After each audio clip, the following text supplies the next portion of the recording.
If you believe in justice, stay with us, because what unfolded inside the Supreme Court that morning would change how America understands its Constitution. The Supreme Court chamber was packed. Journalists lined the back walls. Civil rights advocates filled the rows. At the center stood Congresswoman Jasmine Crockett, attorney, legislator, and former public defender, arguing a landmark voting rights case.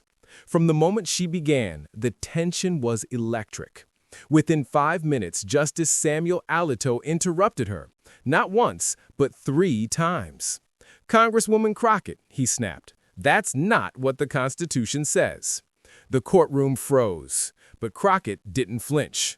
She calmly opened a brown leather portfolio and began reading from a document that would shift the entire tone of the hearing, and soon the future of voting rights in America. For months, Justice Alito had been under scrutiny. His speeches at conservative events had raised questions about bias, especially after he criticized expansions of voting access. Crockett, by contrast, had spent her career defending that very right. Before entering Congress, she was a civil rights lawyer, deeply familiar with constitutional history and voting rights law. Now, the two worlds, judicial power and democratic accountability, were about to collide in the highest court of the land. The case centered on a restrictive state voting statute, one that had disqualified thousands of ballots, mostly from minority voters. Crockett's task was clear: prove that the law violated the 14th and 15th Amendments. When she began, her tone was firm but steady. "The right to vote," she said, "is the cornerstone of every other constitutional protection." A few justices nodded. Then Alito cut in again, sharp, dismissive, impatient. But Crockett's composure didn't break. Justice Alito leaned forward. "The Constitution gives state legislatures the primary power to regulate elections," he said. "Isn't your disagreement really with the design of the Constitution itself?" Crockett met his gaze. "Justice Alito, my position isn't in conflict with the Constitution. It's about reading it in full." She explained that Article 1 must be read alongside the Reconstruction Amendments, the laws written after the Civil War to protect citizens from state abuses. But Alito interrupted yet again. "These are mere inconveniences," he said. "Unless you can prove discrimination, those choices belong to the states." That's when Crockett did something no one expected. She reached into her portfolio, lifted a sheet of paper, and began reading from the original congressional debates of the 15th Amendment, words written by the framers themselves. Senator Oliver Morton stated, she read, "We must place the protection of the right to vote in the rightful hands of the federal government, not in states that have proven unworthy of that trust." The chamber fell silent. Alito shifted in his seat. Crockett wasn't finished. She turned another page. Representative James Garfield warned that states could not impose rules that effectively nullify the right to vote. And Senator William Stewart said the right to vote must be genuinely available to all citizens, regardless of their background or position.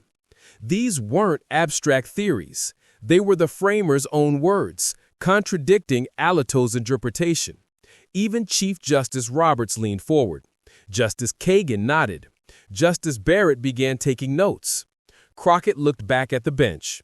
"Justice Alito," she said evenly, "these records show that the Reconstruction Amendments weren't just about banning racial barriers. They established a federal duty to protect access to the ballot."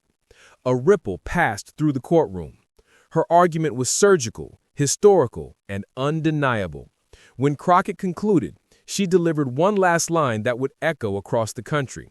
"The framers of the 15th Amendment would recognize exactly what's happening in Jefferson County today. The question is whether we have the same constitutional courage to see it as they did." The courtroom fell completely silent. Even Justice Alito, once confrontational, sat motionless. For the first time, the imbalance of power had shifted. Within weeks, Crockett's argument, now called the Crockett Brief, spread through legal circles nationwide. The Harvard Law Review published her findings. Yale scholars called her method a masterclass in constitutional originalism.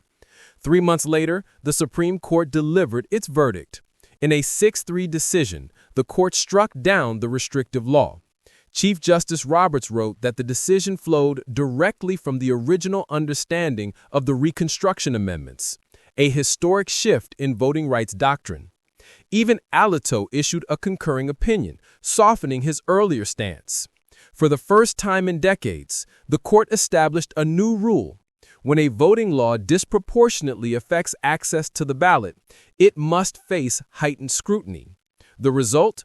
States across the country began revising their laws. Law schools began teaching the Crockett case as a modern constitutional milestone.